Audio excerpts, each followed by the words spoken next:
Guys, അപ്പൊ നമ്മൾ ഇന്നൊരു സ്പെഷ്യൽ വ്യക്തിനെ കാണാൻ പോവുകയാണ്. ഇന്നുവരെ എന്റെ വീഡിയോയിൽ വരാത്ത ഒരാളെയാണ് നമ്മൾ കാണാൻ പോകുന്നത്. അപ്പൊ കുറച്ച് എക്സ്പ്രഷൻ ഒക്കെ ആവാല്ലേ. ആ വ്യക്തിയുടെ കാറാണ് ഈ കാർ. പിടിച്ചോണ്ടോണ വ്യക്തിനെ നിങ്ങൾക്ക് നല്ല പരിചയം കാണും. ഹൈ, ഇവളെന്തിന് ഇത് ചോറും കറിയും തിന്നാനാ പോയത്? ഇവളെ വീട്ടിൽ വന്നപ്പോ ഇവളെ എനിക്ക് കുറച്ച് ചോറ് തന്നു. ഞാൻ നിരസിച്ചു. അല്ലെങ്കിൽ ഈ കുഞ്ഞു പാത്രത്തിൽ എല്ലാം കൂടി ഇട്ട് അടിപൊളി ടേസ്റ്റ് ആണ് ഗൈസ്. ചോറെന്ന് വെച്ചാൽ എന്റെ ഒരു വീക്ക്നെസ് ആണ് സത്യം. ഈ സ്നേഹപ്രകടനം കണ്ട് നിങ്ങൾ തെറ്റിദ്ധരിക്കൊന്നും വേണ്ട. അവ കിട്ടൊരു പണി കൊടുത്താണ് ഗൈസ്.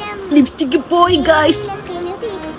പണിയെടുത്തപ്പോ എന്തൊരു സന്തോഷം. ഇനി നമ്മൾ പറഞ്ഞ പ്രധാന വ്യക്തിനെ കാണാം. ഈ ഗ്ലൂക്കോസ് പൊടിയാണ് ഞാൻ പറഞ്ഞ വ്യക്തി. നമ്മൾ ഇന്ന് പോകുന്ന ഇവന്റെ ഫോട്ടോഷൂട്ട് എടുക്കാനാണ്. അവന്റെ വാഹനത്തെ ഓടിച്ചു മടക്കി കാറിനകത്തേക്ക്. പിന്നെ ഇല്ലാത്തൊരു പരിപാടിയില്ല ഗൈസ്. ചില്ലറ പുള്ളിക്കാരിയല്ല. അങ്ങനെ നമ്മളെ കലാപരിപാടികൾ ഇവിടെ തുടങ്ങിയ. ഇനി നമുക്ക് കുറച്ച് ബിഹൈൻഡ് ദ സീൻസ് കാണാം.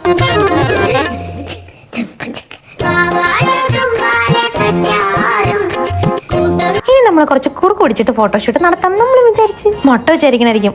ചോദിക്കണ്ടായിരുന്നു. കൊച്ചിന് മാത്രമല്ലല്ലോ, വലിയവർക്കും വിശക്കൂലേ. അങ്ങനെ നമ്മൾ ഫുഡ് കഴിക്കാൻ കയറി. അതിന്റെ സന്തോഷമാണ് ഈ കാണുന്നത്. അപ്പോഴാണ് വാവ ഒരു നഗ്ന സത്യം തുറന്നു പറഞ്ഞത്. പ്രതീക്ഷിക്കാതെ വലിയൊരു അടി കിട്ടി ഗൈസ്. അടിയുടെ ആഘാതം ഞങ്ങൾക്ക് രണ്ടുപേർക്കും നല്ലതുപോലെ കഴിക്കാൻ കിട്ടിയപ്പോൾ നമ്മൾ രണ്ടുപേരും അതങ്ങ് മറന്നുപോയി. അതുപോലെ നമ്മൾ ഫുഡിന്റെ മുന്നിൽ കാവലിരുന്നു. എന്തിനാണെന്ന് ഞാൻ വീണ്ടും പറയുന്നില്ല. അങ്ങനെ നമ്മൾ പിങ്ങിനെ പറഞ്ഞു വിട്ടു. അത്രേ ഉള്ളൂ ഗൈസ്. ബൈ.